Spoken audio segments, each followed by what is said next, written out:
Welcome, Rhonda here with Foods 101.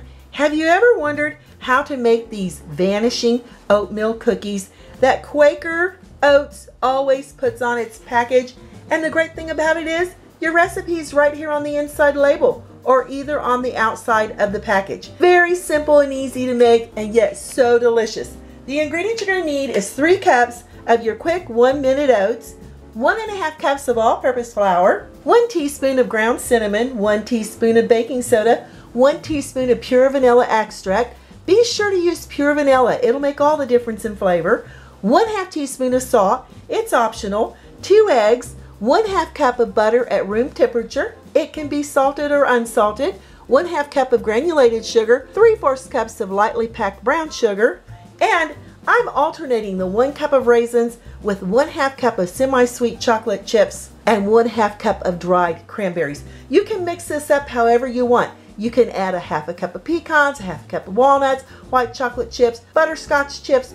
I'm going to leave that up to you. You can make it your own. But let me show you how simple and easy this is to get together. I'm adding my 1 stick of softened butter into a large mixing bowl. I've got a little trick to where you can get your butter soft like this. Just nuke it on defrost in your microwave for like 5 seconds at a time till you get this lovely softness on your butter. Add your brown sugar and your white sugar. We're going to beat this together till it's lovely, nice and creamy and looking like this. And also be sure that you scrape down the sides of the bowl as you go. I've got my 2 eggs in a small bowl, and with a fork or a small whisk, we can just whisk them around till they're slightly beaten. And then you want to add your pure vanilla extract and give it a lovely, be careful so you won't lose any over the side, and give that a lovely little whisking. Back with our butter and sugar mixture, we're going to go ahead and we're going to add the eggs and the vanilla. Get this out of the way, make sure we have our butter and sugar in there.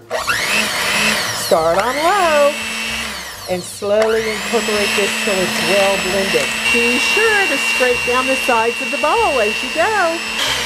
That looks lovely. In a smaller bowl, we're going to add all that flour with the salt if you're using it, the baking soda, and that cinnamon. Also, cinnamon is optional. The reason we incorporate our dry ingredients well is because you want that baking soda and cinnamon well distributed through your flour, because there's nothing worse than biting into a cookie and getting a big bite of that baking soda.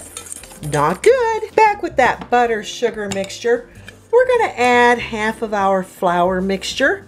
Starting on low, we're going to blend in the flour with our sugar and butter. Once you can no longer see that flour, go ahead and add the remaining flour mixture. And again, go ahead and beat until you can no longer see your flour. Now that you have your flour blended in with your sugar and butter, get it off your beaters there. I've been adding my oatmeal into our butter and sugar mixture. Woo! And I can smell that cinnamon. You're just going to work it in till you have all that oatmeal there combined very well and you don't see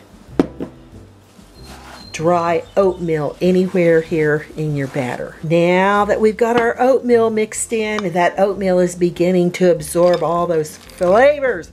The vanilla, the sugars. Okay, got my cranberries and my chocolate chips in, and I'm slowly working this into our cookie dough until it's evenly distributed here through your dough. And at this point, you want your oven preheated to 350 degrees Fahrenheit. That looks absolutely great. I've got a cookie sheet here that I've lined with parchment paper, not necessary, and if you're not using it, be sure to use an ungreased cookie sheet. I'm going to go in here and get approximately a tablespoon full of our oatmeal cookie dough here. This milling scooper holds approximately 1 tablespoon. If you don't have one, just go ahead and use a regular spoon like this. It'll do just as good. But of course, I prefer my melon scooper. It goes a whole lot faster, and I like it like that. These are off to that 350-degree preheated oven on the middle rack for the next 8 to 10 minutes, or until they're golden around the edge of the cookies. Use your timer and no peeking. Do they look delicious? Let your cookies cool here on your cookie sheet for 1 minute before transporting them over here to a cooling rack to let them cool completely. Cookies have baked, and by the way, these make 4 dozen cookies. Absolutely smells fantastic with that cinnamon, and I'm going to show you what they look like on the inside. Oh, look at that chocolate. Woohoo! And the cranberries there. Wow, nice, soft, slight crunch on the outside. You're not going to be disappointed. Leave me a comment, give me a thumbs up, hit that notification bell to be the first to get my new YouTube food videos. Kids and adults, they all love these Vanishing oatmeal cookies. They're that good. Thanks a million for watching, y'all, and I'll catch you lovely people later.